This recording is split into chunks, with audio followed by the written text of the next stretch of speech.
Hello, പുതിയൊരു സ്റ്റോറിയിലേക്ക് എല്ലാവർക്കും സ്വാഗതം. അങ്ങനെ അലീന എല്ലാവരുടെ മുമ്പിലും കുറ്റക്കാരിയായി മാറിയിരിക്കാണ്. ഞാനൊരു തെറ്റും ചെയ്തിട്ടില്ലെന്ന് ആണയിട്ട് പറഞ്ഞിട്ടും വൈജയന്തി അതൊന്നും വിശ്വസിക്കാൻ കൂട്ടാക്കുന്നില്ല. ഹരിയെ വിളിച്ച് അന്വേഷിക്കാമെന്ന് പറഞ്ഞെങ്കിലും ബാലചന്ദ്രൻ അങ്ങനെ പറഞ്ഞെങ്കിലും അതൊന്നും കേൾക്കാനുള്ള മനസ്സ് പോലും കാണിക്കുന്നില്ല. അങ്ങനെ അവിടുത്തെ ജോലിയിൽ നിന്ന് അവളെ പിരിച്ചുവിടാണ് വൈജയന്തി. മുത്തശ്ശി തടയാനൊക്കെ നോക്കുന്നുണ്ട്. അമ്മയ്ക്ക് ഇവളെ കുറിച്ച് എന്തറിയാം, ഇവിടുത്തെ കാര്യങ്ങൾ ഞാൻ നോക്കിക്കോളാം, അമ്മ മിണ്ടാതിരുന്നാ മതി. എടി വൈജയെ, അവൾ എന്ത് തെറ്റ് ചെയ്തിട്ടാ നീ അവളുടെ ദേഹത്തേക്ക് കയറുന്നത്? അവൾ എന്ത് തെറ്റാ നിന്നോട് ചെയ്തത്? അവളെ ഇവിടെയുള്ള ആൺപിള്ളേരെ എല്ലാം വല വീശി പിടിക്കുക. അവളുടെ തൊലിനിറം കണ്ടിട്ട് അവരുമാരെല്ലാം അതിൽ വീഴുന്നുമുണ്ട്. ഇത് കേട്ടാ മുത്തശ്ശി നീ ആരുദ്ദേശിച്ചാ പറഞ്ഞത്? ആര്യ അത്ര നല്ലവനല്ല. 1-2 പ്രാവശ്യം ഈ റൂമിൽ കയറിയിട്ട് അവൻ രഹസ്യമായി ഇവളുടെ ബാഗ് തപ്പുന്നത് ഞാൻ കണ്ടതാ. അവൻ മനഃപൂർവ്വം ഇവളെ കള്ളിയാക്കാൻ വേണ്ടി കൊണ്ടിട്ടതായിരിക്കും. അവന്റെ ഉദ്ദേശം നടക്കില്ലെന്ന് വന്നപ്പോൾ അതൊക്കെ അമ്മക്കാരം. എനിക്കെൻ്റെ ആങ്ങളുടെ മകനെ ഒന്നും ചെയ്യാനോ പറയാനോ പറ്റില്ലല്ലോ. എനിക്ക് ഇവളെയല്ലേ ഇവിടെ നിന്ന് പറഞ്ഞു വിടാൻ പറ്റുള്ളൂ എന്ന് പറയുന്നുണ്ട്. അങ്ങനെ വൈജയന്തി പറയുന്നുണ്ട്, നാളെ തന്നെ നിന്റെ ഡ്രസ്സെല്ലാം പാക്ക് ചെയ്ത് ഇവിടെ നിന്ന് പോയേക്കണം, എവിടേക്കെന്ന് വെച്ചാലെന്ന് പറയാണ്. അലീനയ്ക്ക് താൻ എവിടെ പോകുമെന്നറിയാതെ മനസ്സ് പൊട്ടി നിൽക്കാട്ടോ. മുത്തശ്ശി എന്നേക്കാൾ നല്ലൊരാൾ മുത്തശ്ശിയെ നോക്കാനായിട്ട് വരും. മുത്തശ്ശി പഴയതുപോലെ നടക്കണം. വേണ്ട മോളെ, നീ ഇല്ലെങ്കിൽ എനിക്ക് നടക്കേണ്ട. നീ വന്നപ്പോൾ എനിക്കൊരു പുതിയ പ്രതീക്ഷയായിരുന്നു, ജീവിക്കാൻ ഒരു കൊതിയായിരുന്നു. അതൊക്കെ അവസാനിക്കാൻ പോവല്ലേ? അങ്ങനെ പറയരുത്. മുത്തശ്ശിക്ക് ഞാൻ എവിടെയാണെങ്കിലും പ്രാർത്ഥിക്കൂ. മുത്തശ്ശി നല്ലതുപോലെ ഇരിക്കണമെന്ന് അവൾ മുത്തശ്ശിയെ പറഞ്ഞ് ആശ്വസിപ്പിക്കുന്നുണ്ട്. അങ്ങനെ പിറ്റേ ദിവസം അലീനയുടെ ഡ്രസ്സെല്ലാം കൊണ്ടുപോയി പുറത്തേക്ക് എറിയാണ്. നീ ഇവിടെ ഇനി ജോലിയൊന്നും ചെയ്യേണ്ട, മര്യാദയ്ക്ക് ഇവിടെ നിന്ന് ഇറങ്ങിപ്പോയിക്കോ എന്ന് ബബിത പറയുന്നുണ്ട്. ആ ഡ്രസ്സുകളെല്ലാം വാരി ബാഗിലാക്കിക്കൊണ്ട് അലീന പുറത്തേക്ക് ഇറങ്ങാൻ നിൽക്കായിരിക്കും. തലേ ദിവസം തന്നെ ബാലചന്ദ്രൻ ഈ ജോലിയിൽ നിന്ന് അലീനയെ പിരിച്ചുവിടുന്ന വിവരം ബാലചന്ദ്രന് മനുവിനെ വിളിച്ച് അറിയിക്കാണ് കേട്ടോ. കാരണം മനു ആണല്ലോ അവളെ ഇങ്ങോട്ട് കൊണ്ടുവന്നത്. മനുവും മുത്തശ്ശനും കൂടെ പോയാണ് അവളെ ബുക്ക് ചെയ്തതും ഇങ്ങോട്ട് കൊണ്ടുവന്നതും. അങ്ങനെയാണെങ്കിൽ ഇതവനെ അറിയിക്കേണ്ട ബാധ്യതയുണ്ടെന്ന് ബാലചന്ദ്രന് തോന്നുകയാണ്. അങ്ങനെ ബാലചന്ദ്രൻ മനുവിനെ വിളിക്കുന്നുണ്ട്. മനുവിനോട് പറയണേ, പിന്നെ ഒരു കാര്യം പറയാനാ വിളിച്ചത്. അലീനയെ നാളെ മുതൽ ഇവിടുത്തെ ജോലിയിൽ നിന്ന് പിരിച്ചുവിടാണ്. എന്താങ്കിളെ, എന്താ ഈ പറയുന്നത്? മുത്തശ്ശിയെ നോക്കാൻ വേണ്ടി വന്നതല്ലേ? മുത്തശ്ശിക്ക് അങ്ങ് സുഖമൊന്നും ആയിട്ടില്ലല്ലോ. ഇത് കേട്ട ബാലചന്ദ്രൻ പറയും, അത് പറഞ്ഞിട്ട് കാര്യമില്ല. നിന്റെ ആൻറ്റിയാണ് തീരുമാനം എടുത്തത്. അവള് ചില തെറ്റും ചെയ്ത് അത് ശരിയാണെന്ന് എനിക്കും തോന്നി. അതുകൊണ്ടാ ഞാനും ആ ഒരു തീരുമാനത്തിൽ ഉറച്ചു നിൽക്കുന്നത്. എന്ത് തെറ്റാങ്കിലേ അലീന ചെയ്തത്? അത് പിന്നെ ഹരിശങ്കറും അവളും തമ്മിൽ എന്തൊക്കെയോ ഇടപാടുകൾ. അവൻ അവൾക്ക് കാശ് കൊടുക്കുകയും ഗോൾഡ് കൊടുക്കുകയും ഒക്കെ ചെയ്യുന്നു. അത് കൈയോടെ പിടിച്ചു. എന്തൊക്കെയാണ് ഈ കേൾക്കുന്നത്? അതെ, അവൾ പറയുന്നത് ഞാനൊന്നും ചെയ്തിട്ടില്ലെന്നാണ്, അവൾക്ക് അറിയത്തില്ലെന്നാണ്. അങ്ങനെ അലീന പറഞ്ഞോ എന്ന് മനു ചോദിക്കുമ്പോൾ ബാലചന്ദ്രൻ പറയും, അതെ, എന്നാൽ അത് തന്നെയായിരിക്കും ശരി. അരി അത്ര നല്ലവനൊന്നും അല്ലെന്ന് എനിക്കറിയാം. ഇതൊക്കെ ആരാ നിങ്ങളോട് പറഞ്ഞത്? അത് പിന്നെ അരി പറഞ്ഞിട്ട് രോഹിയാണ് ഈ കാര്യങ്ങളൊക്കെ ഞങ്ങളോട് പറഞ്ഞത്. അങ്ങനെയാണെങ്കിൽ അങ്കിളെ, എന്തായാലും അലീന തെറ്റ് ചെയ്യില്ല, അത് പൂർണ്ണമായിട്ട് വിശ്വസിക്കാം. പക്ഷേ അരിയുടെ കാര്യത്തിൽ എനിക്കത്ര വിശ്വാസം പോരാ എന്ന് മനു പറയുന്നുണ്ട്. എന്തായാലും നിങ്ങളുടെ തീരുമാനം. അവൾ അവിടുന്ന് പറഞ്ഞു വിടാനാണെങ്കിൽ അങ്ങനെ നടക്കട്ടെ എന്ന് പറയുന്നുണ്ട്. ആ ഒരു സമയം മനു ആലോചിക്കുകയാണ്. അലീന നിരപരാധിയാണ്, അത് പൂർണ്ണ ഉറപ്പാണ്. അത് തെളിയിക്ക തന്നെ വേണം. ഇനി ഇവിടെ നിന്നാൽ മനസമാധാനം കിട്ടില്ലെന്ന് മനസ്സിലാക്കിയ മനു നേരെ നാട്ടിലേക്ക് വരുന്നുണ്ട്. അങ്ങനെ രാവിലെ ആണെങ്കിലോ ഈ ഒരു അലീന അതെല്ലാം പെറുക്കിക്കൊണ്ട് പോവാട്ടോ. പുറത്തേക്ക് പോകുന്ന സമയത്താണ് ഒരു കാറ് വന്ന് നിൽക്കുന്നത്. അതിൽ നിന്ന് മനു ഇറങ്ങിയതും അവളുടെ മുഖം പൂ പോലെ വിടരുന്നുണ്ട്. മനുവിനെ കണ്ടതും അവളുടെ കണ്ണുകൾ നിറയാണ്. എവിടേക്കാ അലീന പോകുന്നത്? അത് പിന്നെ ഇവിടുത്തെ ജോലി മതിയായി, ഞാൻ പോവാണ്. എവിടേക്ക്? നിന്നെ ആരെവിടുന്ന് പറഞ്ഞു വിട്ടത്? നീ മനസ്സാലെ പോവല്ലെന്ന് എനിക്കറിയാം. നിന്റെ ആത്മാഭിമാനത്തിന് മുറിവേറ്റോണ്ടല്ലേ. എന്തായാലും നിന്റെ നിരപരാധിത്വം തെളിച്ചിട്ട് പോയാൽ മതി, വായുവിടെ എന്ന് പറഞ്ഞ് കൈയും പിടിച്ചുകൊണ്ട് അകത്തേക്ക് വരാം. പോയ അലീന തിരികെ വരുന്നത് കണ്ടതും വൈജയന്തി ആകെ ഒന്ന് ഷോക്കാവുന്നുണ്ട്. കൂടെ മനുവുണ്ട്. എന്താടാ ഇവളെയും വിളിച്ചോണ്ട് നീ ഇവളുടെ കൈ പിടിച്ചോണ്ട്? നിനക്ക് എന്താ ഇവിടെ കാര്യം? അതൊക്കെയുണ്ട്. ഇവളെ നിന്നെയും വളച്ചു വെച്ചിരിക്കാണോ? എന്തൊരു മോശപ്പെട്ട വാക്കാണ് ആൻറ്റി ഉപയോഗിക്കുന്നത്. ആൻറ്റി അറിയോ ഇവൾ ആരാണെന്ന കാര്യം? ആൻറ്റി ഒന്നും അറിയാതെ സംസാരിക്കരുത് എന്ന് പറയാട്ടോ.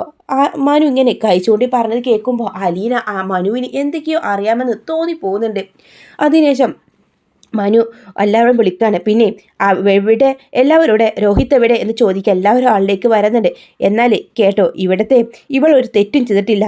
ഇവളുടെ പുറകെ നടന്ന ഇവളുടെ 2 പേരാണ്. അങ്ങനെയാണെങ്കിൽ ഇവിടുത്തെ കാശൊക്കെ എവിടെ പോയി? ഇവിടുത്തെ കാശെടുത്ത് ദാനധർമ്മം ചെയ്യായിരുന്നു. ഇവൾക്ക് മോഷ്ടിച്ച പണം ഇവളുടെ മമ്മിയുടെ ഫോട്ടോയുടെ പുറകിലുണ്ട്. അവിടെ അവൾ എന്തിനാ ഒളിപ്പിച്ചു വെക്കുന്നത്? അതെനിക്ക് മമ്മി തന്ന പൈസയാണെന്ന് പറയുന്നുണ്ട് അലീന. നീ പറഞ്ഞതെല്ലാം പച്ചക്കള്ള, നീ മിണ്ടരുത്. അങ്ങനെയാണെങ്കിലേ മോൻ്റെ അടുത്ത് ചോദിക്ക് എങ്ങനെയാ ഇവിടെ നിന്ന് ഇടയ്ക്കിടയ്ക്ക് പണം കാണാതാവുന്നതെന്ന്. മോൻക്കറിയാം അതെവിടെയാണ് പോകുന്നതെന്നും. അല്ലാതെ വെറുതെ നിരപരാധിയായ ഒരാളെ മേലെ കുറ്റം ചാർത്തത്. അങ്ങനെയാണെങ്കിൽ രോഹിത്തിനെ നോക്കുന്നുണ്ട്. രോഹിത്തിന് 2 കൊടുക്കുകയും ചെയ്യുന്നുണ്ട് കേട്ടോ. സത്യം പറയടാ, നീ എന്താണ് ആ പണം കൊണ്ട് ചെയ്യുന്നത്? നീ ചെയ്യുന്നതൊക്കെ എനിക്കറിയാം. 2 കൊടുത്തപ്പോൾ ഹരിശങ്കറും കാര്യങ്ങളൊക്കെ പറഞ്ഞിട്ടുണ്ട്. ഹരിശങ്കറിൻ്റെ കൊണ്ട് തന്നെ സത്യം പറയിപ്പിച്ചിട്ടുണ്ടാവും കേട്ടോ മനുശങ്കർ. അങ്ങനെ മനു പറയുന്നുണ്ട്, ഹരിയുണ്ടല്ലോ ഇവിടെ പുറകെ ഒരുപാട് നാളായി ഇങ്ങനെ ശല്യം ചെയ്തുകൊണ്ടിരിക്കുന്നത്. അങ്ങനെ അവൻ ആളാവാൻ വേണ്ടിയിട്ടാണ് രോഹിയുടെ അടുത്ത് ഇങ്ങനെയൊക്കെ കള്ളം പറഞ്ഞത്. ഇവളെ വളക്കാനാണ് അവൻ മോതിരായിട്ട് വന്നത്. എന്നാൽ അലീനത് നിരസിച്ചു. അലീനക്ക് അതൊന്നും വേണ്ടാമായിരുന്നു. അങ്ങനെ അവളോടുള്ള പക തീർക്കാനാണ് അത് അവളുടെ ബാഗിൽ കൊണ്ടിട്ടത്. അതും രോഹിത്തിനെ പറഞ്ഞ് വിശ്വസിച്ച് അവനെയും വഴിതെറ്റിപ്പിക്കണമായിരുന്നു. അതായിരുന്നു ഹരിയുടെ ലക്ഷ്യം. എടാ എന്ന് വിളിച്ചുകൊണ്ട് തന്നെ ഹരിക്കും നല്ല കണക്കിന് കൊടുത്തിട്ടുണ്ടാവും കേട്ടോ മനു. ഇങ്ങനെ കുത്തിനെ പിടിച്ചുകൊണ്ട് തന്നെ ഇനി ഇവളുടെ മേലെ ഒരു നോട്ടം പോലും പതിഞ്ഞെന്നറിഞ്ഞാൽ ഞാൻ നിന്നെ വെച്ചേക്കില്ല. നിന്റെ സ്വന്തം ഏടത്തിയായിട്ട് ഇവളെ കാണണം. ഏത് വകയിലാ ഞാൻ അവളെ ഏടത്തിയായി കാണേണ്ടത് എന്ന് ഹരിശങ്കർ ചോദിക്കുമ്പോൾ ഏത് വകയിൽ നീ കണ്ടാലും കുഴപ്പമില്ല. പക്ഷെ ഇനി അവളോട് മോശമായിട്ടൊരു നോട്ടോ പ്രവൃത്തിയോ നിന്റെ അടുത്ത് നിന്നുണ്ടായാൽ പിന്നെ ഈ മനുശങ്കർ നിന്നെ വെറുതെ വിടില്ലെന്നൊക്കെ പറയുന്നുണ്ട് കേട്ടോ. അങ്ങനെ ഹരിശങ്കറും മനുവും രോഹിത്തും ഹരിശങ്കറിൻ്റെ കള്ളത്തരങ്ങളെല്ലാം എല്ലാവരുടെ മുമ്പിൽ വെച്ച് പൊളിച്ചടുക്കുന്നുണ്ട് മനു. ഒടുവിൽ എല്ലാവരുടെ മുമ്പിൽ തല താഴ്ത്തി നിൽക്കേണ്ട ഒരവസ്ഥ വൈജയന്തിക്ക് വരികയാണ്. ഒടുവിൽ തന്നെ നമ്മുടെ അലീനയുടെ അടുത്ത് വന്ന് ബാലചന്ദ്രൻ സോറി പറയുന്നുണ്ട്. മോളെ സോറി, നിന്നെ തെറ്റിദ്ധരിച്ചു പോയി. നിന്നെ വിശ്വസിക്കണമായിരുന്നു. ഞാനൊരു തെറ്റും ചെയ്തില്ലെന്ന് ഞാൻ പറഞ്ഞല്ലോ. ഇവിടെയുള്ള പലരുമാണ് എന്നോട് മോശപ്പെട്ട് സംസാരിക്കാനും പെരുമാറാനും വന്നത്. ഭാഗ്യത്തിന് രോഹിത്ത് പെരുമാറിയത് അലീന അവിടെ പറയുന്നില്ല. അതൊരാശ്വാസം തന്നെയായിരുന്നു. അങ്ങനെ മനുശങ്കർ പറയാണ്, എന്തൊക്കെയുണ്ടെങ്കിലും എന്നോട് അന്വേഷിച്ചിട്ട് ഇവളെ പെടുന്ന് പറഞ്ഞു വിട്ടാൽ മതി. മുത്തശ്ശൻ പറഞ്ഞ പ്രകാരം മുത്തശ്ശിയെ നോക്കാനാണ് ഇവളെ കൊണ്ടുവന്നത്. മുത്തശ്ശി സുഖമായിട്ട് നടക്കുന്നവരെ ഇവളിവിടെ ഉണ്ടാവും. അതിനുശേഷം എന്താ വേണ്ടതെന്ന് ഞാനൊന്ന് ആലോചിക്കട്ടെ എന്ന് പറഞ്ഞുകൊണ്ട് മനു പോകുന്നുണ്ട്. ആ പോകുന്ന സമയത്തും തന്നെ അലീനയോട് പറയണം, ഇനി വിഷമിക്കൊന്നും വേണ്ട. നീ ഒരു തെറ്റും ചെയ്തിട്ടില്ലെന്ന് എല്ലാവരും മനസ്സിലാക്കിയല്ലോ. അതുപോലെ കണ്ണു നിറഞ്ഞ് മനുവിനോട് ഇങ്ങനെ കൂപ്പ് കൈയോടെ നിൽക്കാട്ടം. ഒരുപാട് താങ്ക്സ് ഉണ്ട്. എങ്ങനെ നന്ദി പറയണമെന്ന് എനിക്കറിയില്ല. അതെന്നോർത്ത് അലീന ഇപ്പോൾ വിഷമിക്കേണ്ട. ഞാൻ പറഞ്ഞല്ലോ ഞാൻ കൂടെയുണ്ടെന്ന്. അത് വെറുമൊരു വാക്കല്ല. ഏത് പ്രതിസന്ധിയിലും നീ പിടിച്ചു നിൽക്കണം. അവിടെയും ഇവിടേക്ക് ഇങ്ങനെയൊക്കെ സംഭവിച്ചാൽ അപ്പം ഇറങ്ങി പോവല്ല വേണ്ടത്. തൻ്റെ നിരപരാധം തെളിയിക്കേണ്ട വേണ്ടത്. മനു പറയുമ്പോഴും അലീന ഇങ്ങനെ കണ്ണീരോടെ നിൽക്കാണ്. അതിനുശേഷം മനു അവളടുത്ത് യാത്ര പറഞ്ഞു പോകുന്നുണ്ട്. ഇനി കണ്ടും കേട്ടും സൂക്ഷിച്ചു നിൽക്കണം. എപ്പോഴും ഒരു ശ്രദ്ധ വേണം. മറ്റുള്ളവർ ഏത് സമയം നിന്നോട് ചിലപ്പോൾ അവർ പകപോക്കാൻ സാധ്യതയുണ്ട്. ആ സമയത്ത് എന്നെ ഒന്ന് വിളിച്ചാൽ മതി. എന്നോട് പറയാതെ ഇനി വീട് വിട്ട് എവിടെയും പോകരുതെന്ന് അലീനയോട് പറയാണ്. അങ്ങനെ വീണ്ടും അലീന തൻ്റെ പഴയതുപോലെ ജോലികളൊക്കെ ചെയ്യുക. ആ സമയത്ത് വൈജയന്തി പറയുന്നുണ്ട്, ഡി നീ രക്ഷപ്പെട്ടെന്ന് കരുതേണ്ട. നീ കാരണമാണ് ഇവിടെ ഇത്രയും വലിയ പ്രശ്നം ഉണ്ടായത്. അനിയനും ചേട്ടന്മാരും കൂടെ ഇപ്പോൾ ഈ പ്രശ്നം ആയതുപോലും നീ കാരണം. ഞാനൊരു തെറ്റും ചെയ്തിട്ടില്ലല്ലോ. പിന്നെന്തിനാ ഞാൻ പേടിക്കുന്നത്? ആൺമക്കളോട് പറയാം തെറ്റില്ലാതെ നല്ല രീതിയിൽ ജീവിക്കാൻ. അല്ലാതെ സ്വന്തം ജോലിയൊക്കെ നോക്കിപ്പോയാലേ മക്കൾ എന്തുപോലെ തന്നെ വഴിപിഴച്ചു പോവും. അത് ശ്രദ്ധിക്കാൻ അമ്മയ്ക്കും അച്ഛക്കും നേരം വേണം. ഇത് കേട്ട വൈജയന്തി അവളോട് ദേഷ്യപ്പെടുന്നുണ്ട്. എടി നീ എന്താടി ഞങ്ങളുടെ മക്കളെ നേർവഴിക്ക് വളർത്തുന്നില്ലെന്നാണോ നീ പറയുന്നത്? അങ്ങനെ ഞാൻ പറഞ്ഞില്ലല്ലോ. മക്കളുടെ കാര്യത്തിൽ കുറച്ചും കൂടെ ശ്രദ്ധ വേണമെന്നല്ലേ പറഞ്ഞത് എന്നവൾ പറയാണ്. അങ്ങനെ ആ സമയത്തും ബാലചന്ദ്രൻ വൈജയന്തിയോട് പറയും, അതേ വൈജയ്, ഞാൻ നിന്നോട് പറഞ്ഞു നിനക്ക് ആ ജോലി ഉപേക്ഷിച്ച് ഒന്നല്ലെങ്കിൽ വീട്ടിലിരിക്കാം, അല്ലെങ്കിൽ ഏതെങ്കിലും എൻ്റെ സ്ഥാപനത്തിൽ വന്നിരിക്കാം. നിനക്കത് പറ്റില്ലല്ലോ. മക്കളുടെ കാര്യത്തിൽ കുറച്ചെങ്കിലും ശ്രദ്ധ വേണമെന്ന് ഞാൻ പറഞ്ഞിരുന്നു. അവരെന്ത് ചെയ്യുന്നു, എവിടെ പോകുന്നൊക്കെ. പക്ഷേ നിനക്ക് കേൾക്കാൻ ടൈമില്ലല്ലോ. അങ്ങനെ മുത്തശ്ശിക്കാണെങ്കിലും വലിയ സന്തോഷമാവാട്ടോ. അലീനയുടെ നിരപരാധിത്വം തെളിഞ്ഞു. അവൾ ഒരു തെറ്റും ചെയ്തില്ലെന്ന് കണ്ടപ്പോൾ മുത്തശ്ശിക്ക് വലിയ സന്തോഷമാവാണ്. മുത്തശ്ശി മനുവിൻ്റെ അടുത്ത് പറയുകയും ചെയ്തു, അവൾ ഒരു തെറ്റും ചെയ്യില്ലെന്ന് എനിക്കറിയാം മോനെ.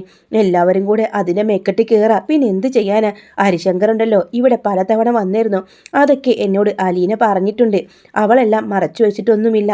എന്നാലും അവനെ സൂക്ഷിക്കണം. അവന് ഇതുപോലെ ഇനിയും വരും. ഇപ്പോൾ ഇവളോട് വലിയ പകയായിരിക്കും എന്നൊക്കെ പറയുന്നുണ്ട്. അതെ, രോഹിയുടെയും ആരിൻ്റെയൊന്നും പോക്ക് അത്ര ശരിയല്ല മുത്തശ്ശി. എന്തായാലും അവരുടെ ആ വഴിക്ക് ഞാൻ വിടാൻ ഉദ്ദേശിക്കുന്നില്ല. അവരെ ഞാൻ ശരിയാക്കുന്നുണ്ടെന്നൊക്കെ പറഞ്ഞുകൊണ്ട് തന്നെയാണ് മനു അവിടെ നിന്ന് പോകുന്നത്. അങ്ങനെ വീണ്ടും ബബിതയുടെ ഒരു കള്ളം പൊളിക്കുന്നുണ്ട് കേട്ടോ. അലീന ബബിതയ്ക്ക് ചെറിയ ചുറ്റിക്കളികളൊക്കെ ഉണ്ട്. അങ്ങനെ ബബിതയെയും കാമുകനെയും കയ്യോടെ പൊക്കുകയും അലീന അതോടുകൂടെ ബബിതയ്ക്ക് അവളോട് വലിയ ദേഷ്യമായി തീരും കേട്ടോ. എന്നാൽ ഈ ചേച്ചിയെ അനിയത്തിമാർ ഒരുപാട് സ്നേഹിക്കുന്ന നല്ലൊരു അടിപൊളി എപ്പിസോഡൊക്കെ അതിനുശേഷം വരും. എന്തായാലും ഈ വീഡിയോ നിങ്ങൾക്ക് ഇഷ്ടമാണെങ്കിൽ ലൈക്ക് ചെയ്യാനും ചാനൽ സബ്സ്ക്രൈബ് ചെയ്ത് സപ്പോർട്ട് ചെയ്യാനും മറക്കല്ലേ. ഇതുപോലെ ഞാൻ അപ്കമിങ് എപ്പിസോഡ് അപ്ലോഡ് ചെയ്തതായിരിക്കും. വീഡിയോ ഇഷ്ടമാണെങ്കിൽ ലൈക്ക് ചെയ്യണേ.